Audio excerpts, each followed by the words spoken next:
Dans notre talk de Smart Cyber, on va parler d'une menace qu'on dit un peu discrète, pas tellement médiatisée, mais qui pour autant fait beaucoup de dégâts et alimente toute l'économie du cybercrime. Le phénomène des infostealers est donc à la une aujourd'hui, des logiciels malveillants qui aspirent nos identifiants numériques, si je devais résumer, mais nous avons trois experts pour en parler bien plus précisément. Baptiste Robert, bonjour. Bonjour. Vous êtes chercheur français en cybersécurité, un hacker éthique, président de Predictilab, qui est une entreprise française spécialisée dans l'OSINT, ce qui est une méthode d'investigation à partir de données ouvertes publiques.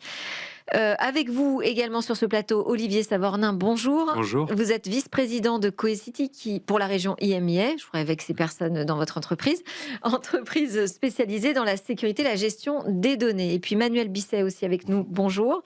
Vous êtes responsable des services de cybersécurité pour la région, la même IMIA chez IBM Consulting, nouvellement chez IBM. Absolument. Vous venez d'arriver. Vous êtes aussi le conseiller auprès du conseil d'administration du Global Council for Business Resilience, voilà, qui porte des initiatives pour renforcer la cyber-résilience et l'adoption de technologies émergentes de manière sécurisée. Alors, on va peut-être commencer par se poser la question de ce qu'on appelle précisément un info-stealer et regarder ensemble quel est l'état de la menace. Qui commence, Olivier? Ouais, très bien, avec plaisir. Un infostealer, c'est donc un logiciel qui a été conçu pour capturer des informations qui ont une valeur marchande. Donc le logiciel va scanner l'ensemble des informations disponibles dans l'entreprise avec un seul objectif, gagner de l'argent en les revendant. D'accord. Une précision? Oui, peut-être Manuel? rapidement. Les infostealers, en fait, c'est la face un petit peu visible de l'iceberg. Parce qu'en fait, tout ça, comme l'a très bien expliqué mon collègue, vise à collecter l'identité numérique des victimes. Et derrière, en fait, les cybercriminels vont perpétrer leur crime, c'est-à-dire dérober des informations hautement confidentielles, voire bloquer ces informations. On a tous en tête les attaques type rançon logiciel. Il faut savoir que c'est une filière extrêmement organisée.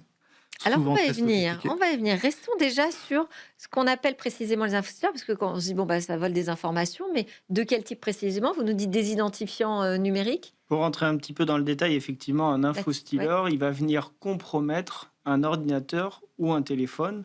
Et une fois que l'infostealer a infecté votre appareil, il va aller récupérer toutes les mots de passe enregistrés dans les gestionnaires de mots de passe des navigateurs Internet. Il va aller faire des captures d'écran. Si vous avez des portefeuilles de crypto-monnaies, il va aller récupérer ça aussi. Il va faire des captures d'écran, il va récupérer les conversations Telegram également, des applications de messagerie qui sont installées sur l'appareil en question. Et il va remonter toutes ces informations-là sur le serveur de l'attaquant pour effectivement, comme ça a été dit, revendre tout ça et être réutilisé par d'autres acteurs. Donc, ils aspirent des données de type identifiant numérique, mais pas seulement, des données personnelles, seulement. des contenus, pour être utilisés ensuite dans d'autres attaques. Ça peut être des rançongiciels, ça peut être tout type d'attaque. Ils infectent la En machine. fait, ça alimente un marché noir, c'est ça, de données d'accès et de données personnelles? Effectivement, en fait, ils infectent la machine. Donc, une fois qu'ils ont le pied dans la machine de la victime, ils ont accès à tout, littéralement, qui sur la machine en question. Et ensuite, ces données personnelles qui vont être remontées vont être utilisées pour plusieurs choses, pour être revendues à la pièce, mais également pour être réutilisées pour des attaques derrière un peu plus ou moins sophistiquées. L'état de la menace, juste aujourd'hui, les infostealers, moi je parle d'un phénomène. Est-ce que c'est récent, émergent? Ça prend une proportion très importante? Alors c'est pas récent, mais ça prend une proportion de plus en plus importante, notamment parce que c'est dopé avec de l'IA. Si on essaie de quantifier l'ampleur du problème, l'année dernière, la CNIL a dû envoyer des amendes pour quasiment un demi-milliard d'euros aux entreprises françaises pour un défaut de protection RGPD. Oui. Donc c'est quand même un volet économique qui est substantiel. Si on peut y ajouter les résultats d'une étude qu'on a menée chez Cohesity en toute fin d'année dernière, on s'aperçoit qu'il y a un décalage de perception du risque et de la réalité du risque. Environ 50% des entreprises pensent être suffisamment protégées. Et puis finalement, on s'aperçoit que 80% d'entre elles ont eu un impact sur leurs résultats financiers, qui peut être combiné avec un impact légal. Alors attendez, substantiel. 80% des entreprises Des entreprises attaquées attaquées, Oui. d'accord, ont ont, subi. ont subi à la fois une perte financière, donc ont dû réviser à la baisse leurs bénéfices, et en plus de cela, ont été exposés finalement à des amendes ou des suites juridiques complémentaires.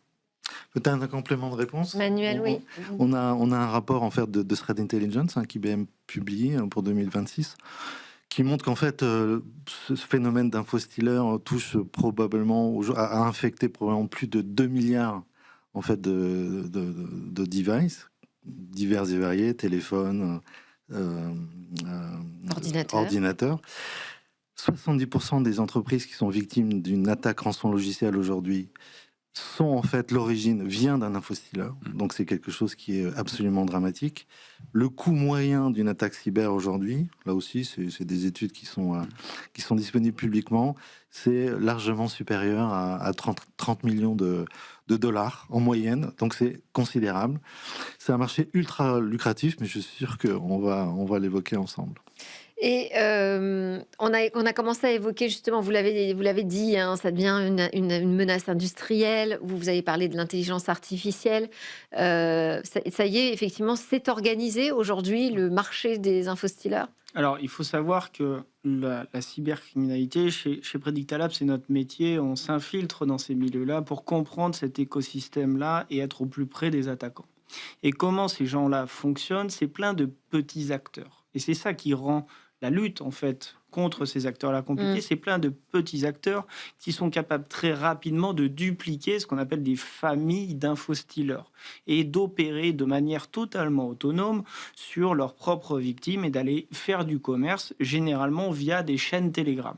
C'est très souvent soit des chaînes Telegram et ensuite, dans un second temps, des forums cybercriminels, que ce soit sur l'Internet normal comme sur le dark web. Les deux sont faisables. Ce qui, aujourd'hui, pour donner un petit peu des chiffres sur les infostealers, on estime qu'une attaque cyber sur 4 démarre par des infostealers. Qu'est-ce que ça veut dire pour que les gens comprennent? C'est que... Par exemple, les fuites de données dont on parle régulièrement. Oui, les fuites de données que vous voyez dans la presse très régulièrement, c'est aujourd'hui, la plupart d'entre elles sont démarrées par des infostealers, c'est-à-dire qu'un accès valide d'un employé de la société a été compromis, ce qui a permis pour l'attaquant de mettre ce fameux pied dans la porte dans le réseau au départ et ensuite de pouvoir passer à la phase d'exploitation. C'est-à-dire qu'il n'a même plus besoin de trouver des vulnérabilités. Ouais. Il a déjà des accès valides qui sont disponibles sur Internet. Bon, ça fait un peu froid dans le dos. Je disais en introduction, on n'en parle pas énormément finalement des infostealers. Est-ce que c'est une menace qui passe sous les radars des RSSI, des DSI? Non, parce qu'en fait, au-delà du volume qu'on commence à voir effectivement qui est significatif, il faut bien voir que les attaquants, ce qui les intéresse, c'est les comptes dits sensibles. Or, les comptes sensibles en entreprise sont souvent, et c'est bien normal, protégés par différents mécanismes, dont ce qu'on appelle la double authentification en français, MFA, si on est un peu plus anglo-saxon. Qu'est-ce qui intéresse les cybercriminels? C'est de contourner en fait ces mécanismes de renforcement d'authentification, notamment pour les administrateurs. Or, les infostealers sont de merveilleux outils pour pouvoir voler l'identité digitale de ces gens extrêmement importants en entreprise. Juste pour vous donner quelques chiffres, pour que vous voyez un petit peu le rapport économique. Sur les réseaux clandestins de revente, en fait, ce que nous, on voit, nos équipes de Threat Intel, c'est que ce type de compte coûte quelques milliers de dollars. L'impact en entreprise, je vous l'ai dit, c'est plusieurs millions de dollars. Ouais. Donc, il faut bien qu'on ait en tête que la cybercriminalité, que le Web Economic Forum estime aujourd'hui à 10 000 milliards de dollars, ce qui correspond environ à la 3e économie mondiale. Donc c'est juste un gouffre financier pour le monde. Et j'insiste, d'où ma participation au GCBR, effectivement, comme vous le notez. Et donc, le point, c'est que tout ça repose sur des filières. Il y a des gens qui vont développer les infostealers, d'autres qui vont les exploiter, et d'autres qui vont acheter en fait ces données pour perpétrer d'autres crimes. Donc, il faut bien comprendre que tout ça est très organisé et qu'il est extrêmement important pour tous les citoyens, les entreprises, de se protéger de manière proactive. Eh ben, donc ça passe ou pas sous les radars des DSI, des RSSI, Non, je pense que ça ne passe pas sous les radars. Euh, à cause de quoi? Parce qu'ils connaissent la menace. Ce qui est compliqué, c'est de contrer la menace. Et comme le disait Emmanuel à l'instant, le sujet, c'est Donc qu'il tout faut le des monde est moyens. au fait aujourd'hui de cette menace? Oh non, vous avez parlé des RSSI et des DSI, D'accord. donc je vais être particulièrement sensible à ce point-là. Ils ont besoin de support, ils ont besoin du support des métiers Ouais. qui doivent comprendre et mesurer le risque tel qu'il a été décrit pour pouvoir mettre en place les mesures qui vont permettre de mieux se protéger. Il faut voir qu'une fois qu'une donnée a été volée, elle a été volée. Là, c'est un peu trop tard. C'est avant qu'il faut se poser la question pour pouvoir mettre en place les mesures qui vont permettre de mieux se protéger. C'est donc une entreprise... Le risque aujourd'hui, il est industriel, le crime est très organisé, très automatisé, et comme vous le disiez tout à l'heure, en plus comme il s'agit d'entreprises de petite taille, extrêmement agiles, c'est difficile à traquer. Oui. Pour revenir sur ce sujet-là, effectivement, comme ça a été dit, il y a une asymétrie en fait entre l'attaque et la défense. Effectivement, un petit acteur pour une somme modique est capable de faire des dégâts qui vont coûter excessivement cher. Et là-dessus, je serais peut-être un peu moins affirmatif. Je pense que c'est une menace qui passe sous les radars, en mon sens, globalement dans notre secteur. Ça commence à monter depuis quelques années. Globalement, chez Predicta, on a une solution qui regroupe ces infostealers. On a tout un historique, comme toutes les équipes de CTI. Et on voit depuis 2017-2018 à peu près les premières apparitions. On compte à peu près sur l'année dernière plus de 2 milliards effectivement d'infections sur des appareils en question. Là-dessus, aller demander la définition d'un infostealer à n'importe quel RSSI, DSI français, et même globalement au niveau international, vous n'allez pas toujours avoir une réponse. Et c'est pas grave. Parce que la réalité du terrain, elle est qu'aujourd'hui, et ben même sur les choses encore plus basiques que ça, on a déjà des problèmes. On n'avait déjà pas réussi à résoudre tout. Donc la question qu'on doit se poser en tant que professionnel de la cybersécurité, et ça a été évoqué, ça coûte excessivement cher à tout le monde, c'est de se dire comment on donne les outils aux équipes métiers dans les organisations pour ajouter également une protection contre cette nouvelle, qui n'est pas vraiment nouvelle. C'est-à-dire, c'est créer l'enfer sur Terre pour les équipes métiers, ce que vous me dites là. Oui, et c'est souvent en fait... C'est-à-dire qu'à la moindre action, il va falloir passer par la double authentification. C'est souvent les premières victimes en fait, parce qu'en fait ces gens-là, ces utilisateurs en fait, installent l'infostealer, bien sûr, sans le vouloir, en utilisant sur leur PC professionnel des outils, ChatGPT, des outils de traduction, ça c'est le grand classique, des extensions de navigateurs qui sont pas forcément toujours très autorisées dans leur milieu professionnel. Encore une fois, ils ne le font pas de manière malveillante, mais c'est un vecteur extrêmement intéressant pour les cybercriminels pour précisément voler leurs identifiants professionnels et ensuite perpétrer tout ce que mes camarades ont bien parfaitement décrit. On va passer à la phase recommandation. Alors, comment se protéger sans que ce soit l'enfer sur Terre pour tout le monde? Je pense que le premier élément, c'est de savoir de quoi on se parle. Ouais. Et il y a un défaut de cartographie aujourd'hui des données sensibles. Si je ne sais pas où sont les données sensibles, si je ne sais pas quelles sont les données sensibles, c'est pas un bon début. Mais est-ce que tout n'est pas une donnée sensible? Quand je vous entends, je me dis finalement, tout ce qui transparaît de ma vie numérique est potentiellement utilisable. Tout est utilisable. Il y a des données qui sont plus ou moins sensibles. Bien sûr. Et s'il n'y a pas de cartographie, ce qu'il y a de certain, c'est qu'on ne sait pas ce dont on se parle. La première chose à faire, c'est cartographier les données. Quelles sont les données sensibles? Où est-ce qu'elles sont? Est-ce qu'elles sont on-prem? Est-ce qu'elles sont dans un cloud privé, public, souverain, pas souverain? Quel est mon risque? Quelle est mon exposition? Donc ça, cette cartographie, c'est la première chose à faire. Et puis ensuite, il faut savoir protéger les données. On a beaucoup parlé de protéger les identités des personnes.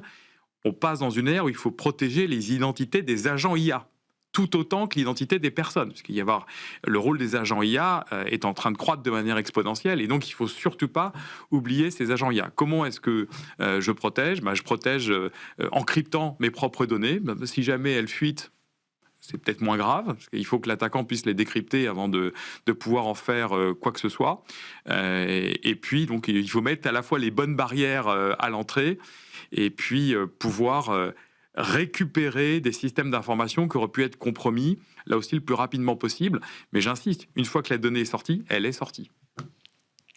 Allez, vos conseils à vous. Oui, alors moi, ça va être 3 choses. C'est très, très classique et bon sens. Prévention, absolument clé que tout à chacun, même à la maison, on installe des logiciels dont on est certain de leur provenance.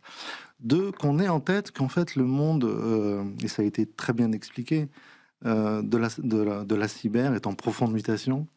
Les technologies ont beaucoup changé depuis quelques années. Donc le point de vue d'IBM est assez simple. Il s'agit vraiment de regarder avec attention donc comment on détecte, en fait, vous l'aviez vous-même, ce type d'attaque très en amont pour éviter en fait que ça se propage et que ça devienne plus grave. Vraiment l'élément clé, selon nous, notamment dans l'ère IA qui était très bien décrit par mon collègue, c'est le pilier identité. Beaucoup d'anglo-saxons parlent de la notion de zéro trust, en français on pourrait dire confiance zéro. Derrière, en fait, il y a beaucoup de choses de bon sens et des technologies. Il ne s'agit plus aujourd'hui uniquement d'avoir un pilier d'identité solide, il s'agit aussi de surveiller ce pilier. La partie monitoring, pour nous, est clé. La bonne nouvelle, c'est que l'IA, c'est une bénédiction pour les cybercriminels, mais aussi pour les défenseurs. Ça nous permet d'être beaucoup plus proactifs et de détecter donc beaucoup plus facilement tout ce type d'attaque. À vous, Baptiste. Alors, la première recommandation que je ferai, moi, c'est activer la seconde authentification quand vous le pouvez. C'est-à-dire que quand un service vous propose de l'activer, il vous faut le faire. C'est pénible, c'est long, c'est un peu fastidieux, mais il faut le faire et ce sera déjà une première barrière. La sécurité, c'est ajouter des barrières pour décourager l'attaquant. Aujourd'hui, sans double authentification, on peut considérer qu'on n'est pas sur un service sécurisé? C'est en tout cas moins sécurisé qu'un qui a la seconde authentification. On l'a dit, les infostealers peuvent permettre de contourner ça, mais il n'empêche, ce sera toujours une première chose. La deuxième recommandation, c'est monter sur Internet. De temps en temps, vous n'êtes pas obligé de dire les bonnes informations. C'est vrai. Vous n'êtes pas obligé de remplir les informations de manière correcte, de mettre vos noms, prénoms sur Internet. Vous avez le droit d'être qui vous voulez.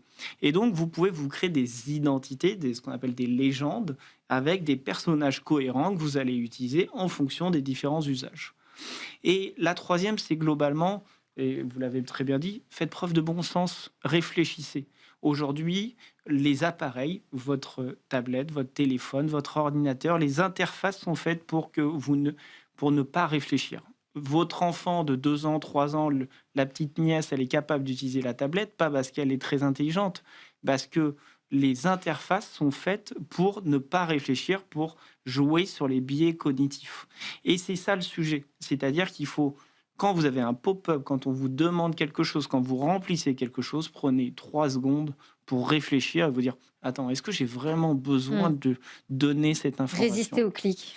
Résister au clic et avoir conscience de cette empreinte numérique. Et la quatrième, si je dois en donner une dernière, c'est cherchez-vous sur Google. Tapez votre nom sur Google de temps en temps, regardez ce qu'il y a et peut-être vous allez trouver des vieux comptes. Et si un vieux compte est là et que vous n'en avez plus besoin, supprimez-le. C'est un peu pénible. Il faut faire l'inventaire, la cartographie. Il faut tout cartographier, mais vous avez le droit de supprimer, et j'allais dire le devoir même, de supprimer ce qui n'est plus utilisé. Je vous pose une dernière question un peu provocatrice, mais est-ce qu'il n'est pas trop tard? Il est jamais... On n'a pas déjà infostylé tout ce qu'il y a Alors, infostylé? ça dépend, il y a plusieurs façons de le regarder. L'année dernière, je crois que la statistique indique qu'en France, 40 millions de comptes ont été compromis. 40 millions de comptes, on est 65 millions dans le pays. C'est sûr que ça fait une proportion qui est assez effrayante. Ouais. Mais d'un autre côté, le plus important, c'est de le savoir. C'est parce qu'en le sachant, qu'on va pouvoir être sensible à des comportements qui ne sont pas forcément ceux qu'on attend et qui vont nous permettre, qui vont nous mettre finalement dans la tête qu'il y a une démarche là qui semble un peu atypique. Et donc il y a un volet qui consiste à faire en sorte que tout le monde soit conscient du risque. Ça, je pense que c'est la première chose. Et puis ensuite, le monde bouge grâce au ciel. Donc il y a des nouvelles données tous les jours. Ces nouvelles données, il s'agit de bien les protéger, de protéger les identités. Robert, on peut se créer des nouveaux comptes. Exactement, on peut se créer des nouveaux comptes. Et donc grâce à cela, je pense qu'il n'est pas trop tard. Et au contraire, en adoptant les bons comportements, on va pouvoir mieux protéger les données dans le futur. Merci beaucoup. En tout cas, j'espère qu'on aura éveillé un peu toutes les consciences avec ce talk. Merci à tous les trois, Baptiste, Robert, président de Predictalab, Olivier Savornin, vice-président de Cohesity et Manuel Bisset chez IBM, responsable des services de cybersécurité. C'est l'heure de notre focus solution, on va parler cyberscoring.